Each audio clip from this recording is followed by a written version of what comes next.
Oi, esse é o Conexão. O câncer de mama é o segundo tipo que mais acomete as brasileiras. Representa 25% de todos os cânceres que afetam o sexo feminino. Para o Brasil, foram estimados quase 60 mil casos novos para 2019. A proporção é de que a cada 100 mil mulheres, 56 apresentem a doença, segundo o INCA. A gente vê campanhas sobre o assunto ano após ano, mas ainda falta informação e ação individual para proteger a saúde. E hoje a gente vai conversar sobre tudo o que precisamos saber sobre o câncer de mama com a Valquíria dos Reis Nadais, que é paciente voluntária da Associação Brasileira de Apoio aos Pacientes com Câncer, e com a Mônica Travassos, que é médica representante da Sociedade Brasileira de Mastologia. Gente, muito obrigada pela participação de vocês aqui com a gente. Estou aqui de rosa, com o meu lacinho. Vamos falar de Outubro Rosa, vamos falar de câncer de mama. E essa questão é interessante que vocês trouxeram para a gente na nossa apuração, na nossa conversa fora da tela, né? Existe a campanha, ano após ano a gente está falando, tem caminhada e todo mundo conhece esse lacinho, mas vocês acreditam que ainda falta informação. Queria começar pela doutora Mônica. Por que você acha que ainda falta informação? Bem, boa tarde, boa noite, bom dia. Bom dia, depende da hora que você está vendo o nosso programa. O que acontece? Primeiro, muito obrigada e é um prazer estar aqui com vocês.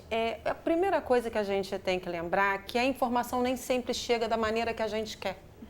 A gente recebe ela, acha que aquilo foi uma maneira fácil e você transporta ela. E nem sempre quando você transporta, ela é de uma maneira eficaz. Então, às vezes o Outubro Rosa, que a gente acha que está propagando e que está falando e todo mundo está recebendo a informação que chega para a pessoa, principalmente a mulher, não é a maneira e não é o adequado para ela. Às vezes afugenta mais do que traz ela para a realidade. Dá um exemplo para eu entender, Mônica? Sim, assim, às vezes você falar sobre o câncer ele cria muita razão de finitude.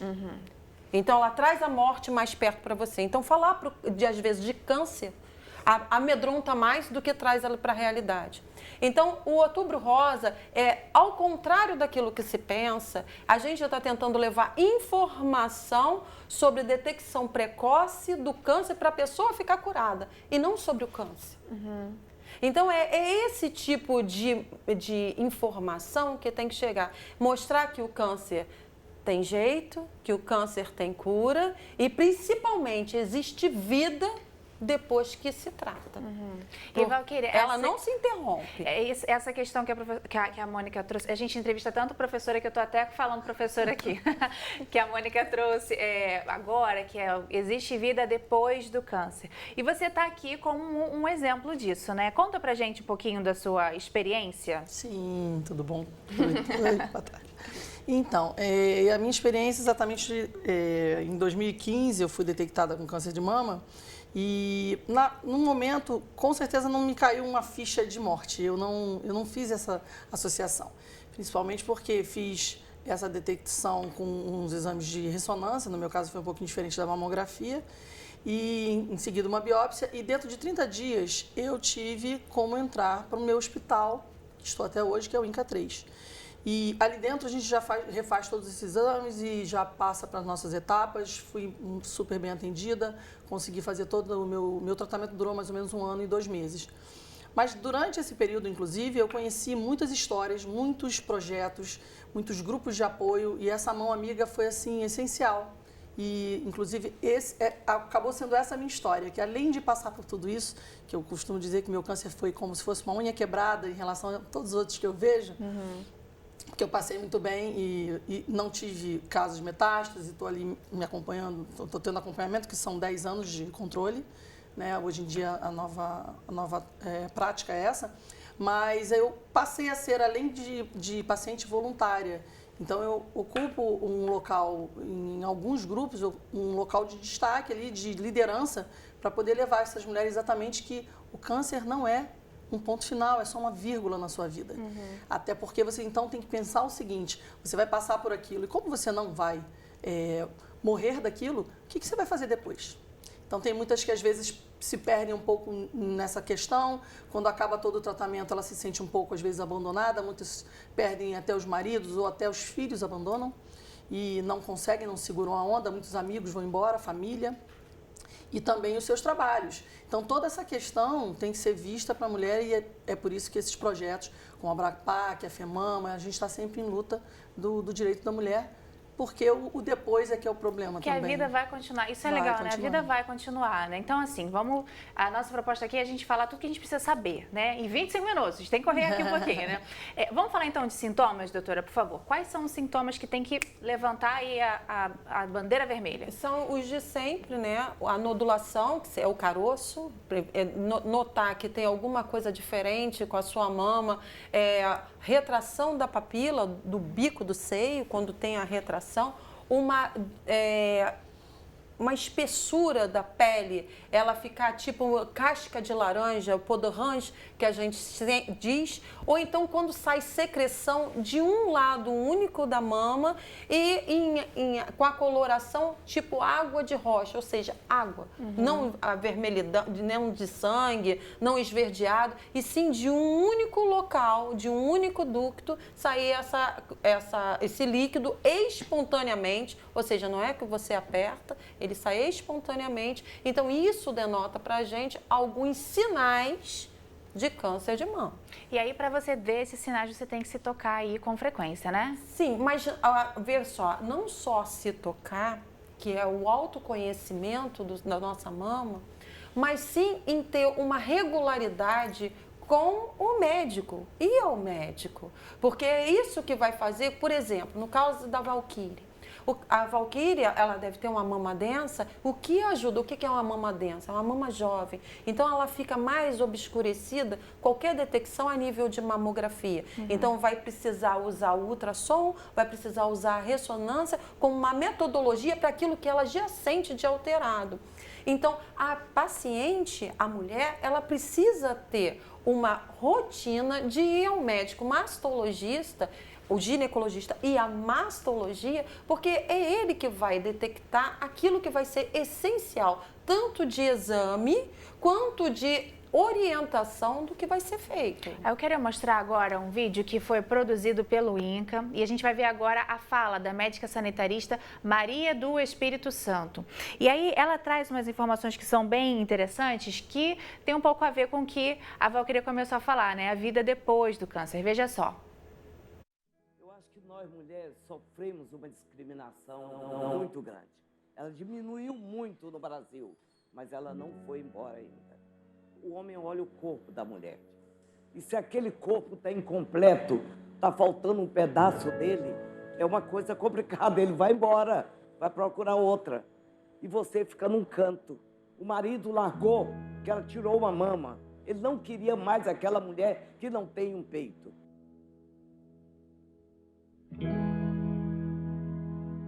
A gente tem que cuidar da nossa mama, entende? Como uma coisa bela. Essa mama é tua.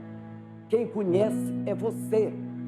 O primeiro sinal de uma coisa diferente nessa mama, só quem vai achar é você. É o câncer de mama, é o câncer que mais mata a mulher no Brasil.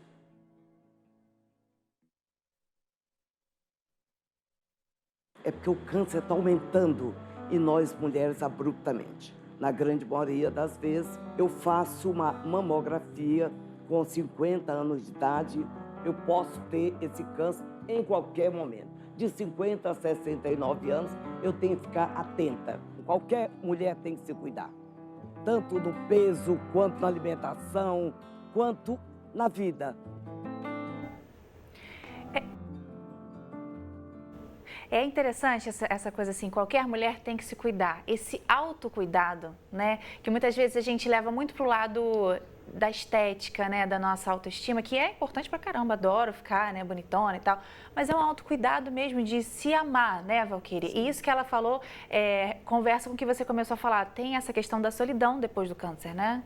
Exatamente, porque o câncer costuma mexer com dois fatores importantes na mulher, que é a vaidade e a paciência. Então, a gente tem que passar a não se auto-sabotar mais. A maioria das mulheres que eu conhecia, as moças, elas eram muito... cuidavam da família, cuidavam do trabalho, cuidavam dos seus patrões, como foi o meu caso. E aí, eu mesma não me cuidei. E aí, de um ano para o outro, isso pode ocorrer de você apresentar um problema de saúde. E é o que a gente diz, né? Não precisa ser rosa nem outubro. Vamos cuidar da saúde sempre. Sempre. Né? E aí, ainda falando um pouco sobre essa parte da autoestima, eu queria mostrar um outro vídeo que é uma vibe totalmente diferente. Eu queria que a gente compartilhar com você a história dessa mulher. Ela contou essa história no programa lá do GNT que chama Que História é essa, Porchat? E aí ela conta como é que foi a primeira relação sexual dela depois da mastectomia. Olha só.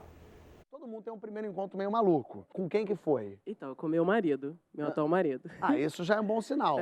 Ficou pra sempre. Ficou. Eu sou mastectomizada, né? Eu tive câncer de mama. E aí ele sabia de toda a história, né? O dia que nós nos encontramos, falou aquele clima, aquela coisa. Beijo lá. Mão aqui, mão ali, começa a tirar a roupa. Falei, ai meu Deus, o que eu vou fazer? Eu tinha feito a mastectomia, mas tinha colocado um silicone que não é o definitivo, era um provisório. Então era aquela coisa do engana bobo, né? O provisório, ele sai? O silicone provisório? Não. Eu tava com um expansor. Ele fica Aí por as baixo. doidas falando Só sai, que- igual palmilha. O que vocês acham que é a teta dela? Sai! É, 3 Não. Quando ele tirou meu sutiã, eu, pum, botei a mão no peito. Aí ele, tira a mão, amor. Eu não. Ele tira a mão, eu fazendo aquele docinho também, né? Ai, bobo. Não faz mal a ninguém. Você não vai tirar, não? Então, peraí. Ele pegou e sacou o olho. Ele usa uma prótese.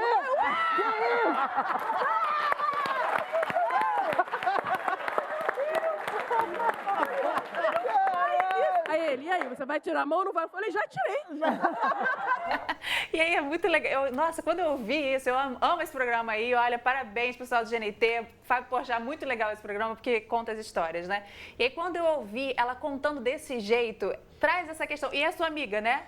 Michele, eu não sabia o nome dela. Você conhece a Michele? Michele. Foi, inclusive, nós que votamos nessa história, porque eu estava lá também nessa gravação e a gente falou, não, a Michele tem essa sensacional. Né? E assim, vocês sabem preparar para isso? Para o pós? Falta informação para esse pós também? Vai depender exatamente da autoestima da mulher, né? Então, ela tem que estar ali preparada.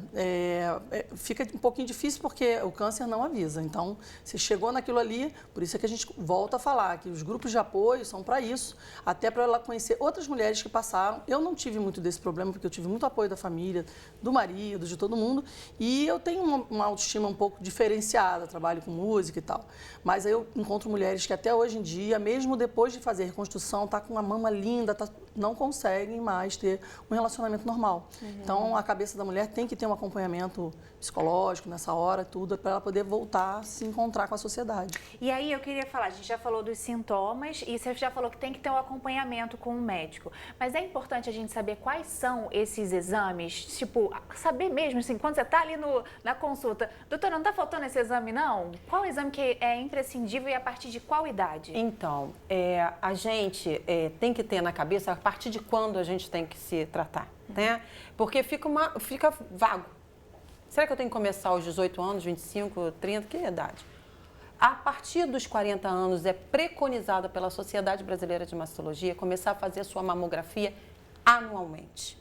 Por que isso? Porque a partir dos 40 anos, a mama vai se transformando, ela vai se engordurando, a mulher vai se preparando para a menopausa.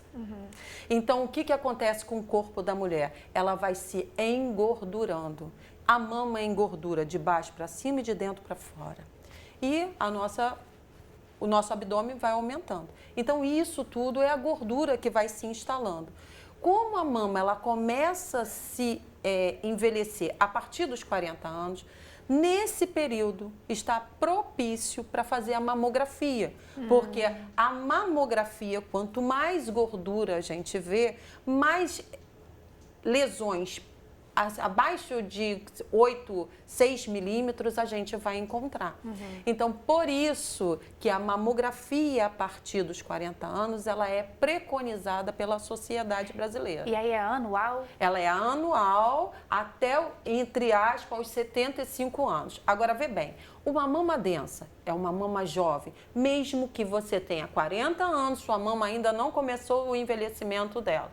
Então, associa-se a ultrassonografia para a gente começar a ter uma melhora da acurácia daqueles exames. São exames combinados. Não existe um ou outro. Existe combinação. É trabalho em equipe. É trabalho em equipe da mamografia com ultrassonografia e por algumas vezes a gente institui também a ressonância magnética. E aí quem teve casos na família, por exemplo, né, os familiares da Valquíria, se ela tiver filhos e filhos, tem que também ter uma atenção maior, tem que começar a investigar antes? Sim, o que a gente preconiza? Porque tudo isso é uma padronização, você vai personalizar qual é a história da mulher. Então, se ela tem um histórico na família, um histórico grande, mesmo sem ter feito teste genético, mas um heredograma grande, onde várias pessoas teve ou câncer de mama ou câncer de ovário, a gente diminui essa taxa para onde que vai começar a mamografia. Então, a gente preconiza começar com os 35 anos. E se alguém nessa família teve câncer, vamos supor, aos 35 anos, começa-se 10 anos antes a fazer os exames. Então, com 25 anos, os familiares, mulheres, farão. Tá? Quer adicionar, Valquíria, que vi que você fez assim? Não, é que eu não tive casos na família. Na verdade, o caso que eu tive de um irmão paterno foi de câncer de laringe, que foi provocado mesmo por alguns fatores bem pesados que ele alguns fumava, hábitos, né? hábitos, exatamente. Mas assim, aí mesmo assim, nós mulheres desenvolvemos alguma coisa de displasia mamária e tal. Então eu sempre falo para jovens, eu falo o seguinte: nem todo nódulo vira um câncer. E nem todo câncer pode aparecer um nódulo aparente. Então você tem que ali estar com os seus médicos em dia mesmo. A partir do momento que a mulher já começa a menstruar, ela tem que ter um acompanhamento ginecológico. Né? Quando ela começa já a menstruar, ela deve ter o ginecologista e assim, o que acontece que muitas vezes não é falado? Quando é que aparece a mama, né?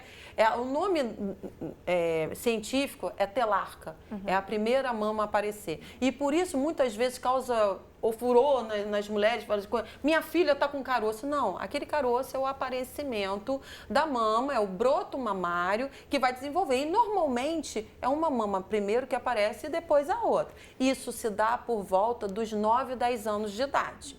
Não vai, apareceu aquilo, vai logo procurar o mastologista. Não, vai continuar no pediatra e depois, quando ela menstruar, ela vai procurar o ginecologista. A partir dali, ela vai ter com um acompanhamento médico. Quando for necessário, porque existem idades para determinados tipos de nódulos. Então, na idade de adolescência, pode aparecer os fibroadenomas, que são tumores benignos. Então, isso a pessoa tem que saber que pode, mas não pode desdenhar. Eu tenho a idade de 17 anos, apareceu um nódulo, então não é nada. Não, não se pode desdenhar. Você tem que procurar saber, procurar auxílio e daí sim você tentar descobrir o que você tem. Mas só com o autoconhecimento daquilo que você nasceu é que você vai saber diferenciar as outras coisas. Tem que acompanhar com o médico, mas tem que se acompanhar também, né? Eu quero mostrar mais um vídeo. Agora a gente vai ouvir umas dicas de mulheres que passaram pela doença. Olha o que elas dizem. Depoimento de alguém que já passou pelo câncer fortalece quem está chegando. Porque a pessoa que chega vai falar assim, poxa, se ela conseguiu, eu também posso conseguir. Acordei, né? É como se eu tivesse acordado para a vida, que eu achava que tinha ficado para trás, e disse para mim mesma, né, que eu teria que levantar, eu teria que reagir. Tenha paciência, faça o seu tratamento. O INCA é um lugar maravilhoso. Eu tive todo o carinho, todo o amor daqui do INCA. Então, se você tem alguém, um amigo, um parente, alguém da sua família, alguém próximo que está passando por isso, não se afaste, não fica constrangido porque não vai saber o que vai fazer, o que vai falar. Ela só precisa saber que você está ali do lado. Ela só precisa saber que você é. Ela vai poder contar com você. Aquela felicidade de você ter conseguido mais uma chance de Deus faz com que você viva intensamente. Você é uma pessoa melhor, você é uma pessoa mais carinhosa. O câncer ele não é um ponto final. E eu tô aqui para te provar isso.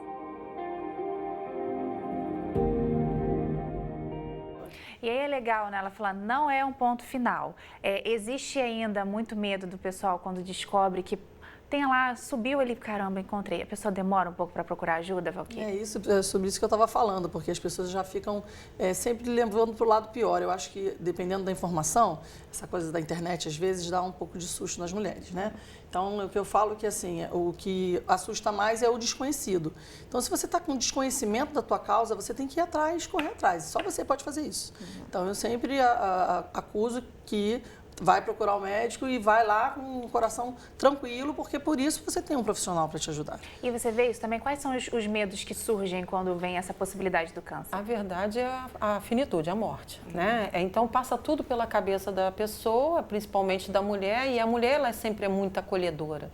Então ela, na verdade, ela é o arrimo de família, não no provimento só financeiro, mas a mulher é o arrimo de família, ela que dá a orientação de como aquela família ela vai se proceder. Então, quando ela vê que ela está com câncer, tudo isso na cabeça dela reverte. Como é que vai ser com os filhos, com os netos, com o marido. Então, cria uma questão muito difícil porque ela está vivendo. Eu não posso viver isso por ela, mas eu posso ajudá-la a ter informação melhor e a conseguir acolhê-la. E o acolhimento nessa hora que eu acho que faz toda a diferença. É o acolhimento que vai dar para ela o acreditar que ela vai ser capaz de vencer. E aí, falando sobre acolhimento, vamos falar um pouquinho do trabalho da Abrapac, que você está representando agora aqui com a gente. Que tipo de ajuda? A gente está mostrando até o site. O nome já é bem evidente, né? Associação Brasileira de Apoio aos Pacientes com Câncer. Exatamente. Que apoio é esse? Nós temos lá na Abrapac um desenvolvimento do banco de perucas, aquela coisa da vaidade. O banco de perucas que elas levam como empréstimo, depois elas devolvem. Muitas delas, quando voltam para devolver, também já aproveitam, já viram voluntárias. Eu fui acolhida não com o banco de perucas, mas com a prótese, que nós também temos. E toda essa parte das ONGs e das associações, elas também contam com o apoio da FEMAMA, que agora lançou uma campanha muito importante, né, que é hashtag Me Trate Direito, que inclusive quem quiser saber no site também tem, metratedireito.femama.org.br, que é exatamente para que cada mulher tenha um tratamento adequado, porque cada câncer é um câncer, então tem que ter o seu tratamento único, exclusivo. Cada câncer é único, entendeu? Como que é? FEMAMA é sigla uma de federação, qual? Federação? É uma federação exatamente para o apoio a todos esses serviços, todas as ONGs e associações. Nós temos como referência a FEMAMA, exatamente para câncer de mama. Entendi. Nós apoiamos pacientes de vários casos, né, de câncer em geral. E a FEMAMA cuida exatamente da luta das mulheres pela saúde, principalmente as mulheres do público, né, do hospital público. Você estava até dizendo que uma das mulheres que apareceu... o site da FEMAMA aí na tela, todo rosinha, né? Isso. Você estava falando que uma até das participantes desse vídeo virou atleta até, né? Sim, a Tânia, apareceu Tânia Lima, Tânia Antunes, a parte do sedentarismo é um dos fatores bem complicados para a gente adoecer, né? Então, desde cedo, para quem já puder já começar a fazer como prevenção de qualquer doença, de todas as doenças do corpo. Você praticar seus esportes, não precisa ser um esporte pesado, você pode fazer lá sua caminhadinha pelo teu bairro mesmo, mas está sempre em contato assim, com algum movimento, com alguma coisa. E assim, não existe, só para terminar, que essa informação é importante, você me falou que não existe a prevenção primária, mas a secundária. Qual que é essa prevenção que todos nós podemos fazer? Na verdade, Valquíria falou bem que a alimentação, né, exercício físico, cuidar bem de si, essa é a verdade, e se a gente puder não ficar tão estressado, mas isso seria para todo tipo de doença, seria muito bom, mas para o câncer de mama é essencial, até porque a nossa faixa etária, cada vez está aumentando mais. A gente está vivendo mais, Nós, né? mulheres, estamos vivendo mais. Então, não obstante, a gente vai chegar a 70, 80, 90 anos brincando. E se você pensa que a maioria das mulheres tem câncer entre 45 a 55 anos, você pensa, o que eu vou fazer com os outros 40 anos que eu vou viver? Então, se você pensar dessa maneira, você tem que começar lá atrás. E esse lá atrás é você tendo uma vida regrada. O que é uma vida regrada?